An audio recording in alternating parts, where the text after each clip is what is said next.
அன்பார்ந்த நேயர்களே, வாருங்கள். இன்னைக்கு தினமும் மனமும் நிகழ்ச்சியில உங்களுக்கு தக்காளிக்காய் கரமது பண்ணி காமிக்க போறேன். இந்த தக்காளியிலேயே பழம் இல்லாம காய் தனியா செடியிலே இத பாருங்க. இந்த காய் இது நல்லா வாங்கிட்டு ஒரு 5 நாள் கூட ஃப்ரிட்ஜில் வச்சா அப்படியே இருக்கும், பழுக்காது. ரொம்ப நல்லா இருக்கும் இந்த தக்காளிக்காய்.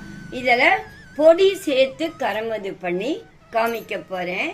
இதுதான் தக்காளி காண்றது. இப்போ இந்த தக்காளிக்காய் ஒரு 7-8 காய் எடுத்து இந்த மாதிரி திருத்தி வச்சுக்கணும் தக்காளிக்காயை.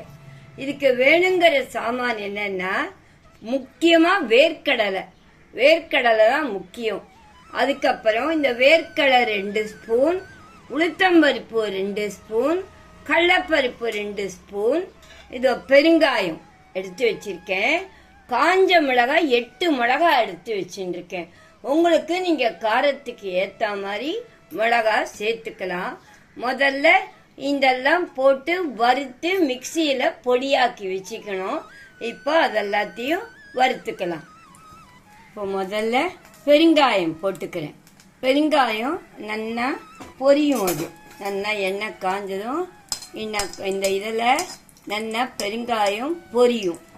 இப்போ அதுக்கப்புறம் இதோ வேர்க்கடலை, கொஞ்சம் வேர்க்கடலை ஒரு பரட்டு கொஞ்சம் 1 நிமிஷம் இது பண்ணிட்டு வறுத்துட்டு அப்புறம் இந்த கடலைப்பருப்பு உளுத்தம்பருப்பு சேர்த்துக்கலாம். ஏன்னா இந்த உளுத்தம்பருப்பும் கடலைப்பருப்பும் சீக்கிரம் வறுபட்டுடும். அதனால அப்புறம் வேர்க்கடலை கொஞ்சம் உள்ள வறுபடுறதுக்கு கொஞ்சம் நாழி ஆகும். அதனால தான் முதல்ல நான் வேர்க்கடலை போட்டிருக்கேன்.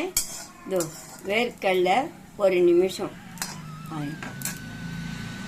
இப்போ இந்த வேர்க்கடலைக்கு அப்புறம் இந்த கடலைப்பருப்பு, உளுத்தம்பருப்பு, அதுக்கப்புறம் மிளகா சொல்லியிருக்கேன் ஏற்கனவே. நான் உங்களுக்கு வேணுங்கிற அளவுக்கு போட்டுக்கோங்கன்னுட்டு இதை நல்லா செவக்க வறுத்து வச்சுக்கலாம். இந்த பருப்பெல்லாம் சேர்த்து நல்லா செவக்க வறுத்து வச்சுட்டேன். இதை கொஞ்சம் ஆற வச்சு பொடி பண்ணி எடுத்துக்கோங்க. இந்த கரமதுக்கெல்லாம் பொடி பண்ணி எடுத்துக்கும் போது நைஸா அரைச்சிக்க கூடாது, நல்லா கொரன்னு அரைச்சி எடுத்துக்கணும். அப்பதான் அந்த காய் ரொம்ப டேஸ்டா இருக்கும். இப்போ கொஞ்சம் ஆற வச்சுட்டு இதை பொடி பண்ணி எடுத்துக்கலாம். அதுக்கு எண்ணெய் வச்சிருக்கோம்.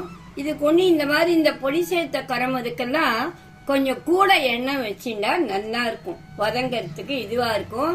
பொடி சேர்த்தப்பறம் ஒத்து வந்துடும்.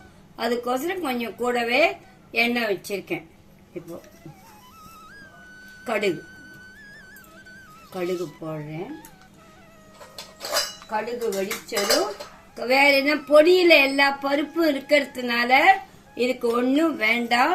பெருங்காயம் கூட கொஞ்சம் தூள் பெரியும் தூவிக்கோங்க. என்ன கட்டி பெருங்காயம் அதில் வறுத்துன்னு இருக்கேன், அதனால அது கூட இப்போ தேவையில்லை. கடுகு வெடிச்சுட்டு இதோ கறிவேப்பிலையை போட்டுட்டு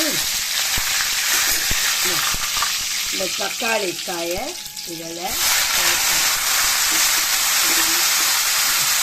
இதுக்கு மஞ்சப்பொடி உப்பு சேர்த்து நல்லா ரொம்ப ஹையில் வைக்காத மீடியமாக வச்சு இது பண்ணலாம். கொஞ்சம் ஃப்ரை ஆனதும் ஸ்லோவாகவே வச்சுக்கலாம். இதுக்கு தேவையான அளவு மஞ்சப்பொடியும் உப்பும் சேர்க்கிறேன்.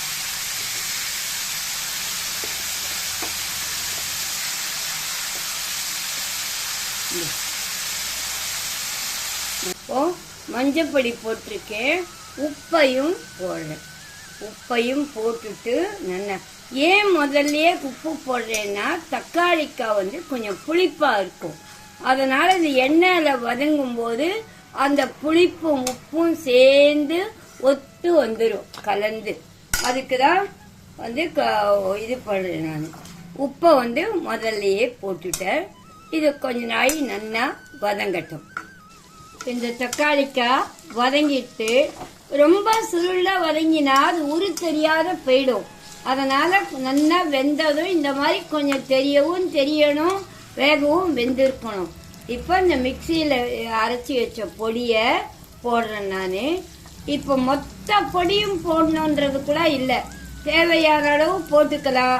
நம்ம இன்னொரு நாள் எதனா பண்ணும்போது கூட யூஸ் பண்ணிக்கலாம். இது நீங்கள் நிறைய பண்ணி வச்சுட்டிங்கன்னா எல்லா கரமதுக்கும் யூஸ் பண்ணிக்கலாம். இந்த பொடியை ரொம்ப யூஸ்ஃபுல்லாக இருக்கும் நமக்கு.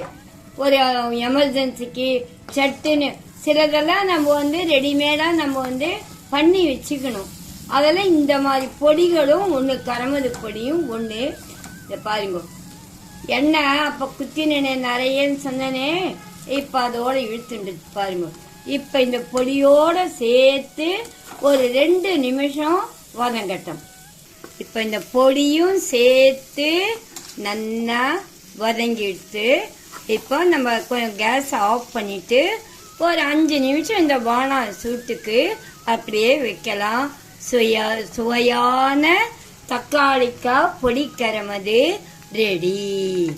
இந்த தக்காளிக்காயிலேயே தொகையிலும் பண்ணலாம். நீங்கள் தக்காளிக்காய் நல்லா வதக்கிட்டு உளுத்தம்பருப்பு, மிளகா, பெருங்காயம் வறுத்துட்டு கொஞ்சமாக சாஸ்திரத்துக்கு புளி, உப்பு வச்சு அரைச்சி தேங்காய் வச்சுக்கணும்.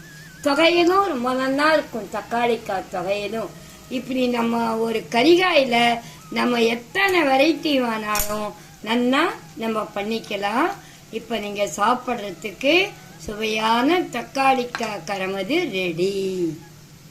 என்ன நேயர்களே, எல்லாம் ரெடியா நீங்கள் பண்ணுறதுக்கு? இந்த வீடியோ உங்களுக்கு பிடிச்சிருந்தா லைக் பண்ணுங்க, கமெண்ட் பண்ணுங்க, ஷேர் பண்ணுங்க, மறக்காம சப்ஸ்கிரைப் பண்ணுங்க.